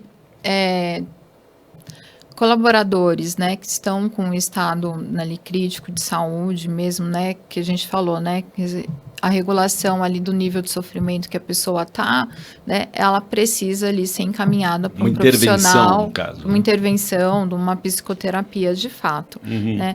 Agora, uma coisa legal disso da psicologia, né, ir para as empresas aí, em relação a tornar isso, né, acessível a todos os colaboradores, né? A gente tem agora a atualização da NR1, né, da norma trabalhista, de que as empresas hoje, elas têm que avaliar os riscos psicossociais no ambiente de trabalho. Então, até então, né, precisaria se avaliar somente os riscos ergonômicos, né? Então, se a cadeira é ajustável, coisas assim, mesa, né, tela, computador, coisas no ambiente de trabalho. Agora as empresas vão precisar fazer a avaliação de riscos psicossociais. Então, assim, empresas podem ver isto, né, como custo e fazer coisas mínimas, básicas, e só para cumprir a lei, ou ver isso como investimento. né, para poder de fato cuidar ali das pessoas, né? E aí o convite para que os empresários cristãos que encarem isso como um propósito. Uma né? grande oportunidade de Deus de cuidar dos colaboradores, De cuidar né? Ainda que dos seja colaboradores. uma via ali meio forçada, vamos dizer assim, pela lei, Sim. mas é uma oportunidade de Deus de cuidar dos colaboradores, né? Sim, e aí você tem essa questão dos riscos psicossociais, não é uma função exclusiva, né, do psicólogo, né, o de ergonomia preparado, ele também pode fazer essa avaliação em um programa contínuo, mas assim, o psicólogo, ele é o profissional mais adequado para isso. E aí, dentro disso tudo que a gente está falando, a gente não precisa que a pessoa chegue nesse ponto de ficar doente para ir procurar um psicólogo, né? Então, assim, à medida que a gente inclui um programa nas empresas, né, relacionado a essa questão psicológica, a gente consegue levar isso de forma de uma psicoeducação, já ensinando para ela como que a mente dela funciona, dela entendendo esses princípios, né, entender a questão dos erros cognitivos, das crenças, ela já ir adquirindo técnicas para que ela se auto-aplique. Então, a gente tem aí uma forma de poder levar a saúde mental para as pessoas que muitas vezes poderiam não ter acesso a essa saúde mental, que não iriam, né, para porque você tem pessoas que não têm condição de pagar uma consulta, esse é um ponto. Você tem pessoas que têm preconceito de ir para uma consulta, porque acha que, né, vai ser considerada como doida, né, e não. E às vezes não vai buscar uma ajuda. E aí, a gente levando, né, programas de psicoeducação para as empresas, então a gente torna isso acessível e até de forma preventiva, para que ela já aprendendo desde já fazer a gestão das emoções dela, entendendo como que funciona essa tríade, né, de pensamento, emoção e comportamento, ela tenha uma vida saudável sem precisar chegar ali num limite, né? Muito bom. Então, podemos dizer que a NR1 é uma oportunidade de Deus para cuidar dos empresários, né? E aquele que eventualmente está procrastinando porque mudou o prazo da lei, né? Agora é uma boa oportunidade de ver isso preventivamente. Deixa eu... a gente está falando aqui do cuidado dos colaboradores, né? Agora, deixa eu trazer para o nosso lado de empresários, né? E te fazer, doutora Regina, uma pergunta. Olhando para a sua trajetória pessoal, qual foi o maior desafio emocional como empresária e como é que você superou isso? Isso tem a ver com o meu perfil, né? Eu sou uma pessoa que gosta de andar na segurança. E a empreender no Brasil muitas vezes te leva para uma zona de insegurança, né? Sem dúvida. Principalmente na área financeira e tal. Pra você ter ideia, eu sou uma pessoa que eu gasto o que eu tenho. Então, se é pouco, eu vou gastar pouco. Se eu tenho um pouco mais, vou me dar liberdade de gastar um pouco mais. Tenho 42 anos de casado. Dizer para você que a gente nunca passou no cheque especial de um mês para o outro, porque eu sou muito regrada com gastos.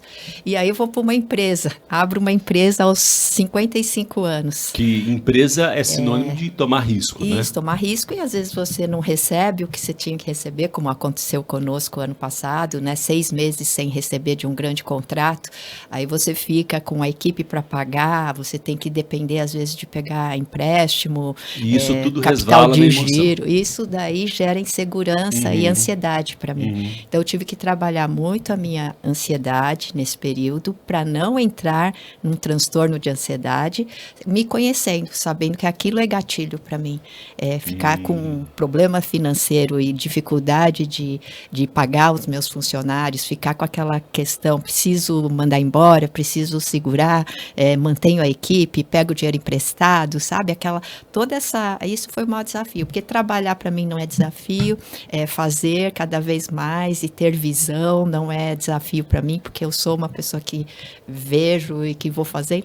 Um problema também que eu tenho é que eu sou assim, eu falo para você do meu negócio e você fala, nossa, doutora Regina, mas os meus funcionários nessa área estão precisando, você não pode montar alguma coisa para eles? Aí já começa a minha equipe e fala, foco, porque senão eu estou trabalhando às vezes, estou trabalhando uma área que é a educação, e aí entro no corporativo, agora eu estou na saúde, entrando num pós-doc aí para validar a nossa metodologia num pós-doc, aí eles ficam, mãe, porque minha filha é assim, ó, né? Foco, mãe, foco. Então, eu sou assim, pelas necessidades que eu vou vendo, eu acabo muitas vezes desviando um pouquinho, né, do foco principal. Então, são duas coisas, que foram um desafio para mim é a parte financeira, porque eu sou mais pedagógica de outras áreas, não sou da área financeira e não sou ousada.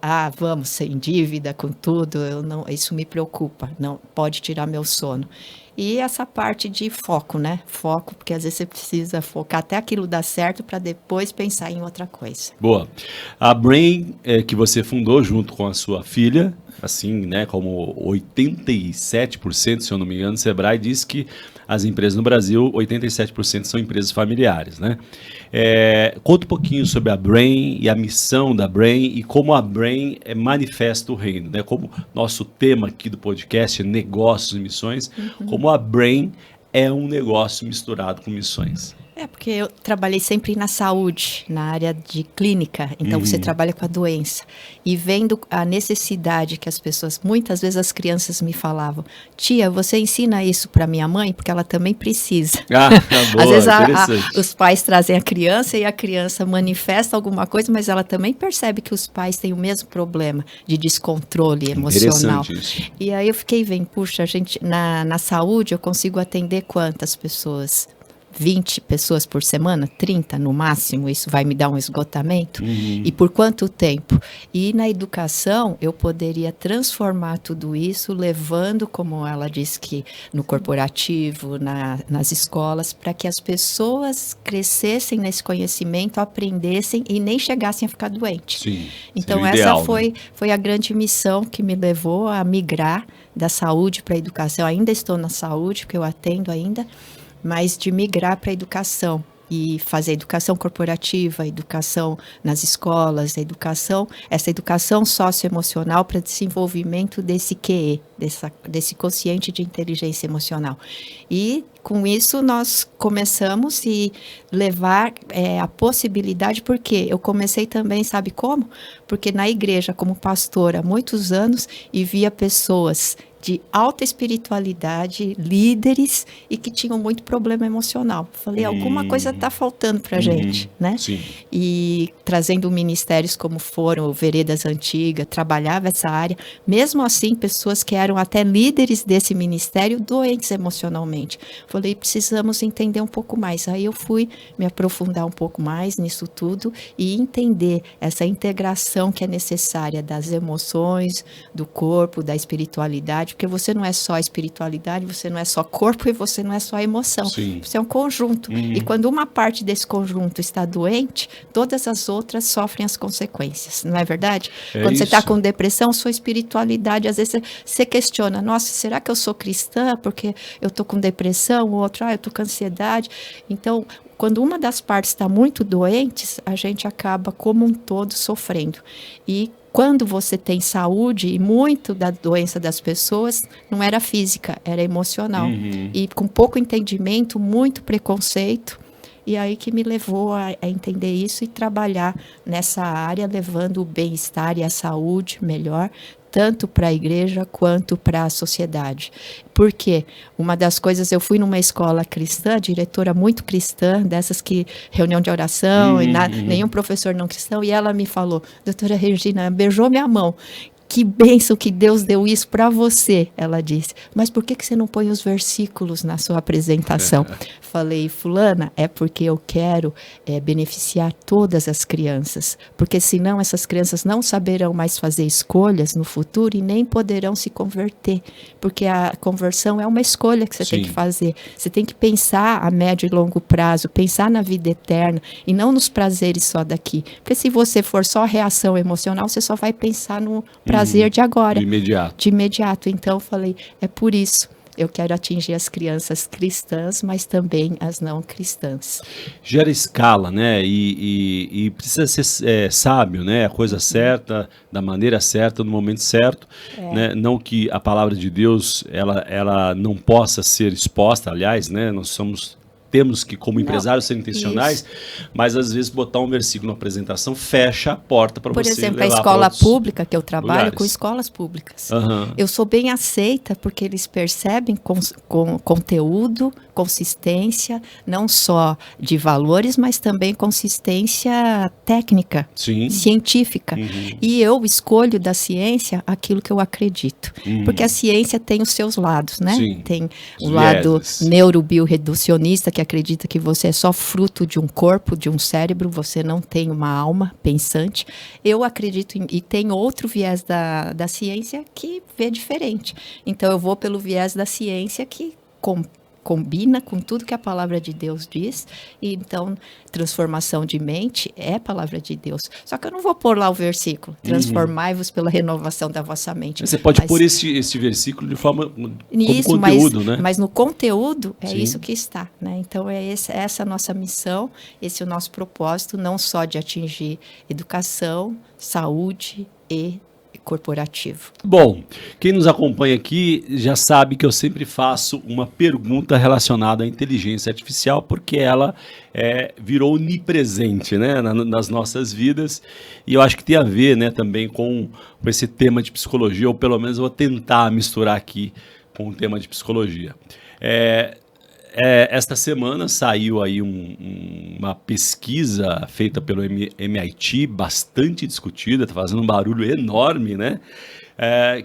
Acerca do déficit cognitivo de quem usa o GPT para escrever texto. Qual que é a opinião de vocês sobre essa polêmica aí? Embora a MIT seja uma instituição absolutamente respeitável, né? Mas é boa essa discussão porque isso também combina com uma coisa que foi dito inicialmente, né? Como está sendo construída essa nova geração. Mas ali a pesquisa não fala exatamente de Gen Z, né? Ela é mais transversal, mas como essa questão da IA, né? Inteligência artificial, está afetando a capacidade cognitiva dos trabalhadores e também, por que não dizer, dos empresários, né? Doutora Regina.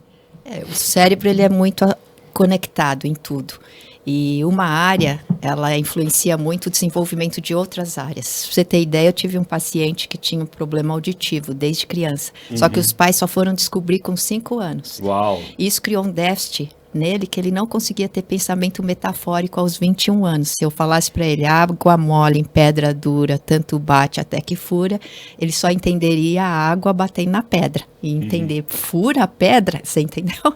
Porque ele tinha essa dificuldade de pensamento abstrato. Da mesma maneira, quando você escreve, quando você pensa o que você está escrevendo, você está ativando uma área do cérebro que tem conexão com todo o resto. Para você ter ideia, a gente fala que, por exemplo, toda a alfabetização ocidental, ela é baseada na linguagem. Então, uma criança que tem dificuldade de fala, ela provavelmente terá dificuldade, às vezes, de alfabetização.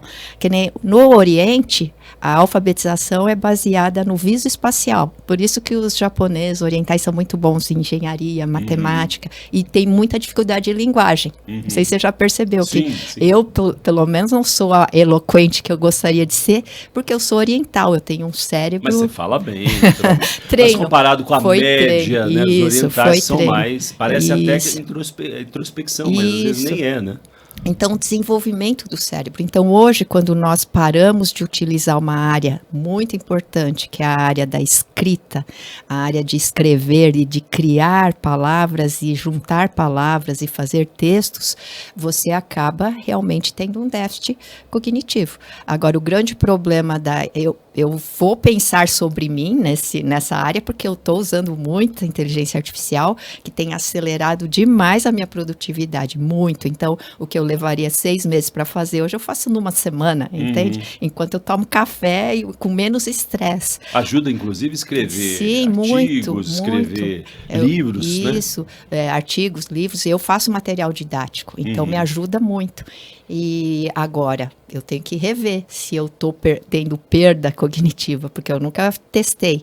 A gente precisa fazer um teste, mas eu vou dar ouvidos a isso tudo, mas eu penso que o grande problema é você dar na mão daqueles que ainda não têm o desenvolvimento suficiente para lidar com isso. Então, você está falando das crianças? Crianças, adolescentes, jovens que ainda não desenvolveram toda a capacidade cognitiva deles, e você dar uma ferramenta dessas, eles perderem o que eles que não tiveram e nem adquiriram ainda completamente, e perder mais. Agora, para nós também, eu acho que pode, se eles estão dizendo que todo mundo que está usando IA para escrever está tendo perda cognitiva, tem que avaliar. Mas eu uso muito a IA e sou grata a Deus pela IA, porque ela otimizou demais o meu tempo e a minha produtividade, né? Então, até nós estamos pensando numa tutoria até para a empresa, personalizada, com tutor IA, com todo o conhecimento da Brain, com um data lake da Brain, fazer uma tutoria, e essa tutoria ter base, ter consistência, ter tudo, e não pegar de qualquer coisa, mas de uma base da Brain. É um brain de IA, mas que espelha um brain humano, né? Isso, seria o que eles chamam de gêmeo digital. Sim, eu passo toda a minha mente para Perfeito. aquilo, e dentro daquilo faz a análise, né, de você pegar e juntar mais coisas, é lógico, porque a IA tem mais possibilidades do que eu, muito mais. Sim, não quero comparar a minha sim. inteligência com a IA, né, porque ela tem muito mais possibilidades. Mas eu acredito que tem fundamento exatamente pela forma como o cérebro funciona, né? Muito bom. A ciência faz o mundo evoluir, né? Vai se tendo descobertas, e essas descobertas vão sendo aplicadas e o mundo vai evoluindo. Agora imagine a geração, né, não se despertar para ser cientista, e porque acha que a pesquisa já está toda ali no chat GPT, né? E coisas assim. Então, como que o mundo vai perder, né, em relação à evolução? Né? Porque hoje você vai lá no aplicativo, ele te dá tudo do livro, todos os detalhes. Você não precisa perder tempo lendo um livro inteiro. Mas todo aquele processo de leitura constrói outras coisas. Sim. É isso que a gente entende. O cérebro não está só... Então, você vai perder, às vezes, um tipo de abstração, um tipo de pensamento crítico, alguma coisa, porque você não está treinando certas áreas, né? E aí eles não pesquisam mais, né? Assim, de ir para um lugar, uma fonte, outra, para poder fazer essas comparações, né? Como que se o que viesse ali já seria o melhor do resultado da pesquisa também. Então, outro dia eu estava em casa lá com meu filho e a gente fez uma pesquisa, né, e foi interessante de ver. Eu não me recordo mais a pergunta que a gente fez lá para o GPT, mas pedimos para ele citar 5 coisas referente àquele assunto. Aí ele citou 5 coisas de forma assertiva, né? Só que aí quando a gente falou, fale agora mais 15, ele falou 15. Mas quem disse que as 15 eram assertivas, né? Então, assim, esse perigo também, que quando ele não sabe, ele chuta, ele vai tirando de alguma forma, ele deu 15. E a generativa, ela vai criando, né? E aí tem um termo técnico que é alucinação, que ela tem a missão de responder, independente se seja certo ou errado. Ela nunca, né? vai dizer, eu não sei.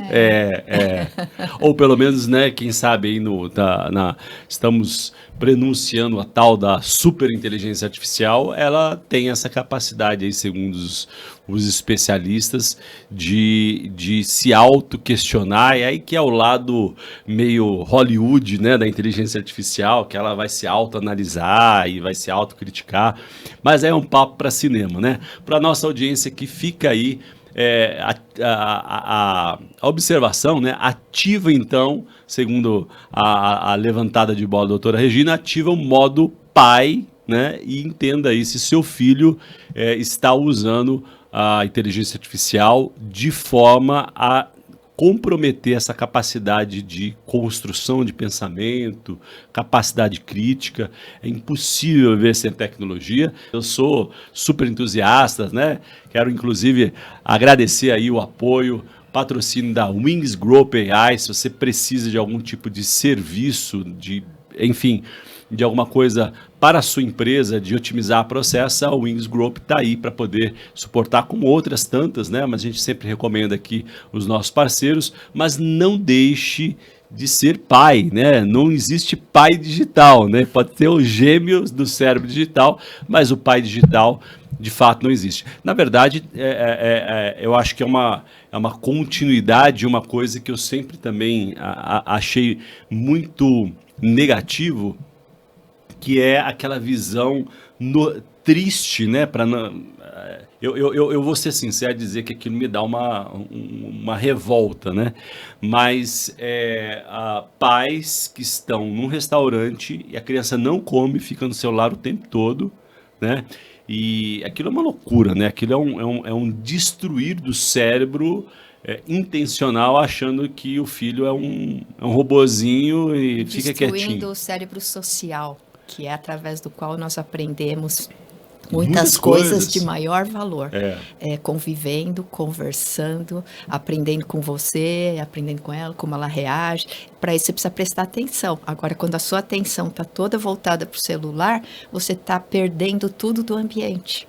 Você está desatento ao ambiente, está atento aqui. E isso atrai atenção demais. Então, os pais estão trocando. A babá eletrônica é o celular, porque a criança fica quietinha. Porque eles não estão também conseguindo educar os filhos em casa de uma tal maneira e passar esse valor, aí fica quietinho no restaurante quando pega o celular. E eu vi um brinquedo que vai sair, diz que no final do ano, que é assustador, que é uma boneca Barbie, tipo, é a Barbie mesmo, que vai ter dentro um chip de inteligência artificial, que vai conversar com as meninas e vai estar falando num aplicativo ao vivo lá, sei lá, e vai estar dando instrução. Falei, o que vão ensinar para as crianças através de uma boneca, né? Qual é o viés, e que vai pegar a personalidade da sua criança, mas a personalidade da criança está em formação. Ela não pode pegar um dado dali e achar que aquilo é estável para o resto da vida. E o que vai acontecer? Isso me assustou bastante. E será que tem pais aí que vão dar uma boneca dessa para a filha pequena? Cuidado, porque quem vai estar educando sua filha é a boneca. É a inteligência artificial e não você. E tem essa questão, né, da questão da mente da criança. Agora, uma coisa que eu sinto muito é a perda do relacionamento dos pais, né? Sim. A oportunidade que eles perdem também em educar os filhos, né? Nesses ambientes de saber ouvir, e eles ficam lá com aqueles joguinhos, né? Muito estímulo, e rápido, e solta a dopamina de forma rápida. Só que aí ele fica condicionado a isso depois, para poder sentar na mesa sem o celular e ter uma conversa devagar, uma conversa profunda, discutir algo, o cérebro dele não está acostumado com isso, né? Então, para poder ter essas conversas, chegar na sala de aula para ouvir a professora dar uma lição, vai ser isso, né? Como é que é isso, né? Então, assim, eles não conseguem. Então, e dentro dessa coisa, né, que a gente já falou do cérebro nosso poupar energia, né, e a gente acaba que constrói hábitos, né, que consomem menos energia, os pais estão indo por esse caminho na educação, né, então eles estão poupando a energia deles, porque educar dá trabalho, né, você ali está falando com o seu filho, né, a cada momento, sendo assertivo nas intervenções que precisa fazer ali na educação dele, dos comportamentos que ele está tendo, e sentar e educar, isso gasta energia. E isso leva tempo, dá trabalho para os pais. E isso está meio que se acomodando, né, dessa forma, e pior, a sociedade está normalizando isso. né, quando não deveria. É uma loucura. Eu tive recentemente num churrasco de final de semana. E imagina você estar. Eu gosto bastante de churrasco e estava num churrasco angustiado. Por quê? Porque a carne é ruim? Não. Porque tinha uma criança ali que desde o início da manhã até o final da tarde ela ficou o dia inteiro com o celular jogando. E eu fiquei angustiado pensando assim: que adulto vai ser essa criança? Não é uma loucura isso? Falei assim, meu Deus do céu, né? Os pais estão enterrando vivo o filho, o futuro. E óbvio que, às vezes, quando isso acontece em família, é difícil você falar assim, ei, você está matando seu filho? Como é que você vai dizer? Não, Você mas diria isso, Regina? Não, Difícil, quando não? a criança tiver 8 anos, eles vão querer trazer para nós profissionais para tratar dizendo que tem TDAH, que tem isso, tem aquilo. Por quê? A criança ela vai ficar hiperativa na estimulação e com muita dificuldade, como eu falei, de processos mais lentos. E aí não vai bem na escola, não consegue aprender, não consegue se concentrar, e aí os pais trazem para tratamento.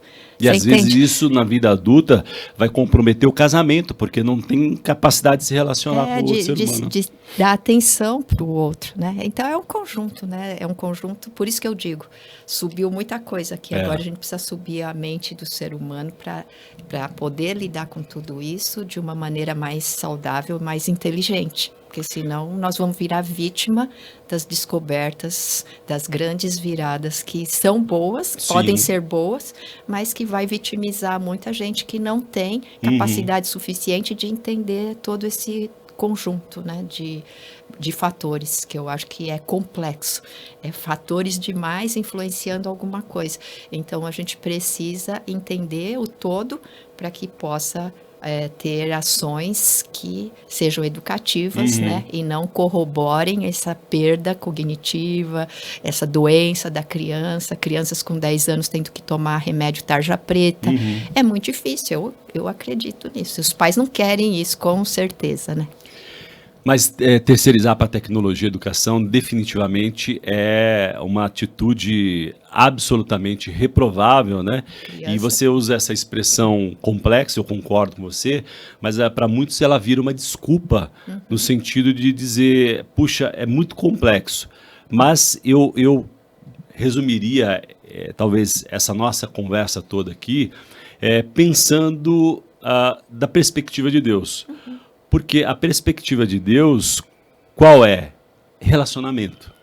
Quando a gente está atento ao outro e o evangelho, né, e sobretudo o evangelho dentro das empresas, acho que tem a ver com isso, né? É o olhar para o outro, é o estar com o outro, né? É usar a tecnologia para o momento do negócio, para alavancar o negócio, mas o negócio do Pai é sobre pessoas, é sobre relacionamento, não é isso? Muito bom. Ótimo papo, ficaria aqui mais 1 hora com certeza. Indo aqui para o final, né, para a gente cumprir a nossa missão aqui, de um podcast leve, informativo, provocativo, e dentro de um tempo que a pessoa possa ouvir, num trajeto carro ou numa academia, né? Vou aqui encerrando o coração apertado, quem sabe a gente faça uma nova continuidade. As últimas 2 perguntas aqui para a doutora Regina e a doutoranda Andréia. Que livro você indicaria aí, Regina? Falamos aqui, né, do GPT, que dá pesquisa. Não tem como não ler mais, isso é impossível, né? Acho que Então, também... tem um livro que eles podem estar lendo, os pais, que chama A Fábrica de Cretinos Digitais, do Uau, que Desmurger. provocativo o nome, hein? Qual repete o nome, por gentileza. Fábrica de Cretinos Digitais. Quer dizer, Olha aí. é a primeira vez na história da humanidade que o QI dos filhos é inferior ao dos pais. Uau. Nós não queremos, nós queremos que nós sejamos a plataforma e que eles cresçam, né? Então, para os pais que se interessam por esse tema aí, eu sugeriria esse livro. Muito bom. Tá na Amazon, acha fácil isso no mercado? Eu acho que acha. Você lembra o autor, não? O sobrenome é Desmourget, ele é francês, agora eu não lembro o primeiro nome. Mas já está aí o check da curadoria da doutora Regina Sugihara para você continuar esta conversa, porque no final do dia é uma continuação desse papo, dessa provocação, né?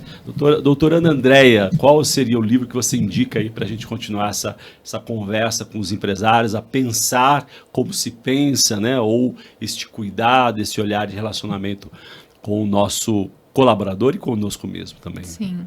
Um livro que eu gosto de indicar sempre são As 10 Bobagens que as Pessoas Inteligentes Cometem, do Arthur Freeman.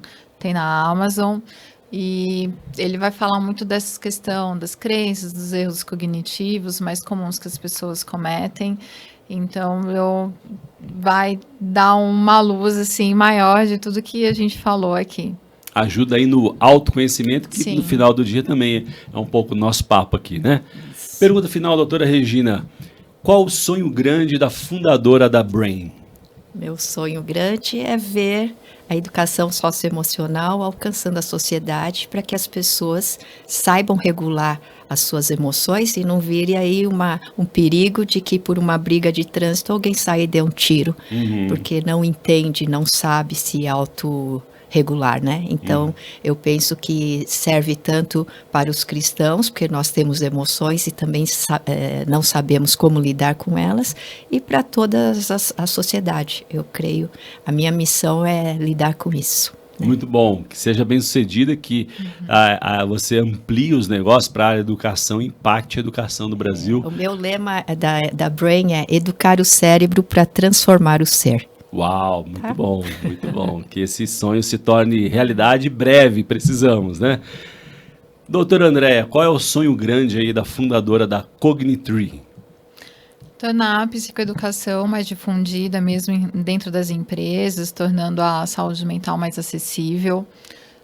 Eu me recordo, né, assim, de um treinamento que eu dei, de uma pessoa, depois de 2 meses, veio falar comigo, né? Ela falou assim, Andréia, eu tô te procurando para te contar de que daquele dia que você deu aquele treinamento, né, sobre psicoeducação, sobre essas coisas, como funciona o cérebro, tudo, eu me posicionei com aquele conhecimento e ali eu decidi que eu iria parar de fumar, né, e que eu iria conseguir controlar as minhas emoções.